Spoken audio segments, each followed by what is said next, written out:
Vamos lá, respondendo a primeira questão da prova. Questão do vestibular, do Rio Grande do Sul. O que ela nos diz? Uma questão teórica. Um fio condutor retilíneo e elétrico e muito longo é percorrido por uma corrente elétrica constante, que cria um campo magnético em torno do fio. Este campo magnético é. Então nós iremos analisar o campo magnético nesta situação. E a situação nos diz o quê?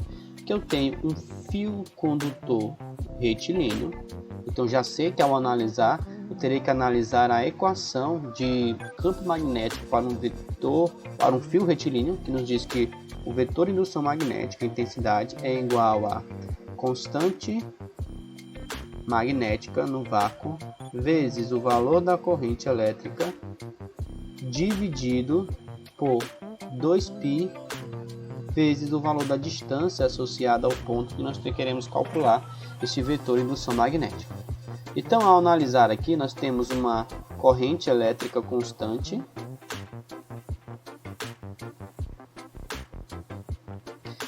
que cria um campo magnético ao entorno do fio. Isso nós já conhecemos, Já analisamos isso durante nossas aulas, como é que é gerado esse campo magnético em torno desse fio. Então, vou analisar as alternativas e ver qual está correta. O campo magnético tem mesmo sentido da corrente elétrica? Não. O campo magnético não tem o mesmo sentido da corrente elétrica. Vamos aqui fazer o desenho de um fio condutor. Temos aqui um pequeno fio condutor.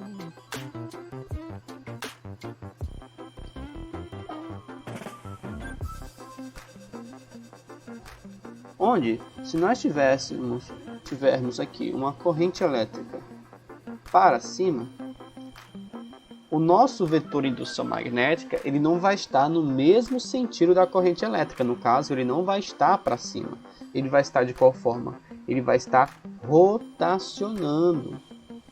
Ele vai estar perpendicular ao plano. Perpendicular em relação ao sentido da corrente elétrica. E ao analisar pela regra da mão direita, eu terei que esta rotação será o quê? Será da esquerda para a direita. Então nós teremos uma rotação desta maneira aqui, ó.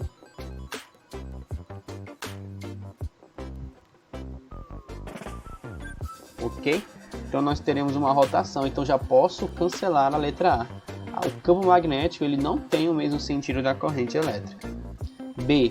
Diminui à medida que a distância em relação ao condutor aumenta. Então vamos analisar. A equação que me permite encontrar o valor do vetor de indução magnética é essa. A variável que ele influencia aqui é o que? É a distância d. Nós temos um ponto qualquer no espaço, onde associado a este ponto nós teremos a ele uma distância em relação ao fio condutor. Quanto maior for esta distância, o que é que vai acontecer?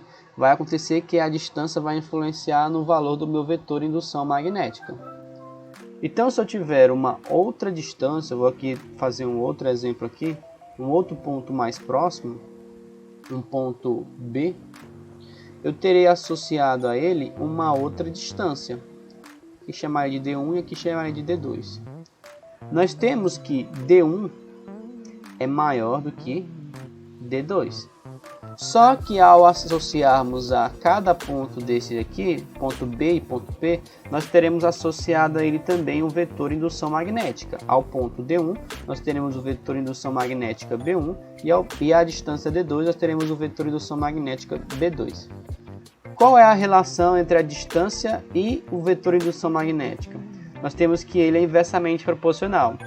Como para o ponto P nós temos uma distância maior do que para o ponto B, o que é que vai acontecer? Vai acontecer que onde a distância é maior, o vetor de indução magnética será menor.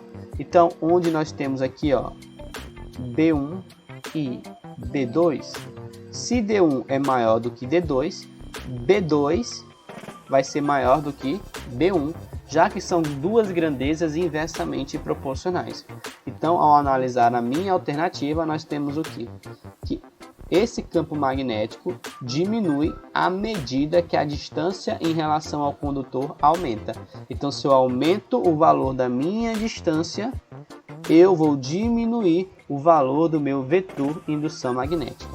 A alternativa correta, letra B. Nem irei olhar as demais questões alternativas, pois eu já sei que essa daqui é a alternativa correta.